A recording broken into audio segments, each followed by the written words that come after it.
My next guest is the founder of Cool Australia, an organisation trying to bring about the behavioural changes that could make all the difference to the environment. He says we don't all need to be greenies, we just need to live smarter, something he'll be promoting during the upcoming Enviro Week. Jason Kimberley, welcome to the program. Great to have you in. Let's start with your passion for this cause. How did it come about? Nina, I went on a trip down to Antarctica at the end of 2005 with a couple of mates of mine, and out there hauling sledges across the polar plateau. Got to sort of thinking about what was going on in the world and being in such a magnificent, pristine wilderness. Came back and started writing a book about my experience down there, and started doing a bit of research on what's going on with our environment and what's happening in Antarctica, and that sort of led me to the broader question of what's happening, you know, in Australia and around the world. And I was really disappointed and horrified at what an ordinary job we're doing looking after our environment. So I decided, book's finished, I've got to get out, new challenge, and let some other people know what's going on. All right, well, let's talk about coolaustralia.org. Great name, by the way, Thank Cool you. Australia, like Thank it a you. lot. What are the main goals of the organisation? Well, one of the really important things we started off with Cool Melbourne, and we've grown to Cool Australia as the overarching not-for-profit organisation, and Cool Melbourne and Cool Sydney, and started letting people know what was going on. And the feedback I got was, geez, I can't understand all this is going on. Why isn't this more newsworthy? Why aren't we hearing about what's happening to our fisheries, to our forests, to our rivers, how we're overtaxing our ecosystem? And then the natural progression for that was educating kids and letting them know what's going on. So we've set up a resource for kids that teachers and kids can access free of charge, and talk to them at their level of understanding. Often people that I talk to on this program in particular say a lot of people lump the whole environmental issue into the too hard basket. Would you agree with that? Yeah, it is. Well, a lot of people ignore it. You know, business go, oh, environment, that's not our go, you know, that's someone else looks after that, and government goes, oh, we've got a lot of other things to do.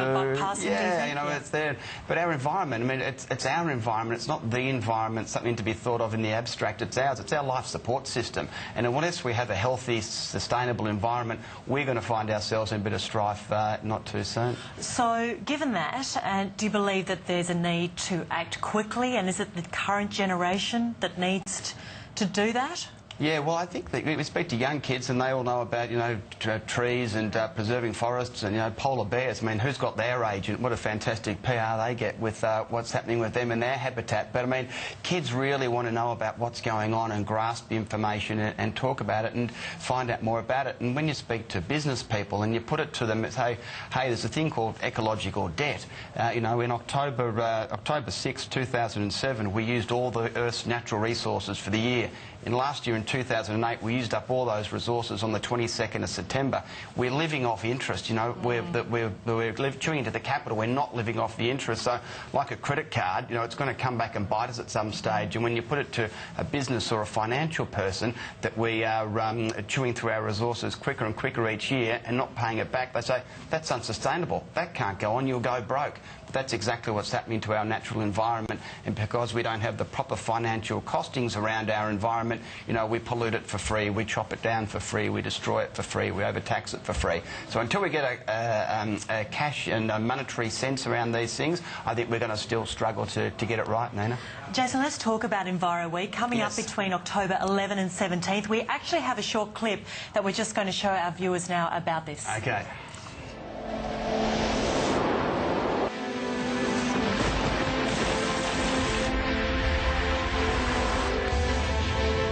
This fence is broke.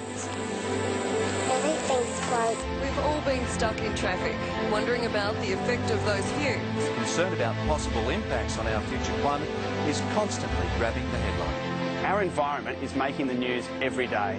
We are lucky to live in such an amazing country. We have a problem. Just about every living system is in decline, and the rate of decline is accelerating. It's not just our planet that's in strife, our very way of life is at risk. We need your help. There are heaps of things we can do to make a difference. Will we choose to take a stand for our environment? Some really beautiful images in that, but also some quite devastating ones as well. I guess, was that the focus of what you were trying to do, showing the differences that can come about? Well, I think the important thing is when you're explaining a situation to people, you say, here's the problem we've got. here's how we're going to fix it, and here's how you can get involved. So that's our focus, on involving people in what they can do. So, we're all sick of being here now, don't do this, don't do that. No one wants to be told what to do or what they can't do. So Enviro Week, Cool Australia, we focus on what you can do. You can start a compost farm at home, reduce the rubbish you throw into landfill by 40%, and reduce all the methane that seeps out of the tip as well. Just bang, straight off the top. You can, have a solar hot water system, reduce your house's energy by 30 to 40%. There's some fairly simple, straightforward things we can do straight off the bat. And no, it's not the solution to everything, but what it is, it's a piece of a 1,000-piece jigsaw that we need to put together to stop the rot with our environment and get on top of looking after it, sustaining it, and we do it for selfish reasons, for our own safety and future generations. You'd mentioned before about working with students. They're like sponges, aren't they, taking in all of that information. Tell us a bit more about your organisation's involvement with schools. Yeah, well, a big part of the program is going and talking face-to-face. I suppose in the last year I've been lucky enough to speak to over 8,000 kids, mainly in Victoria, and also different businesses as well, and say, here's what we're doing, here's where we can get to, and, would you like to be involved in doing this? And the kids are so positive in responding and wanting to get involved and teach their parents, teach their teachers, talk to their friends, their families, their community. And there's some fantastic schools doing some great things and getting a fantastic message of understanding and awareness across. But, we need more of that. Again, that's not alone going to fix it. We need to get the captains of industry, our leaders, our government to get on board and support these. That was actually going to be my next question, because while the school kids might be going, this sale seems great, really, do you really believe that where the big differences are going to be made is those big, massive industrial companies, really? Well, the kids of today are obviously the leaders of tomorrow, and that's important to instill into our kids for future generations. But obviously there's more pressing issues around, whether it's climate change, global warming, deforestation, lack of water, the destruction of our rivers in Australia is in a shocking condition. So these are things that need to be readily understood by more and more people, and then we can push back on government and push back on industry, and they go, hey, this is really a big deal. This is not just a few rabid greenies in the corner, driving us mad. These are real people who have got real concerns that we need to address. Otherwise, they'll give us the heave-ho. Well, good luck with it, Jason Kimberley. Thanks so much for coming in. Thanks Appreciate for having it. me. You're welcome.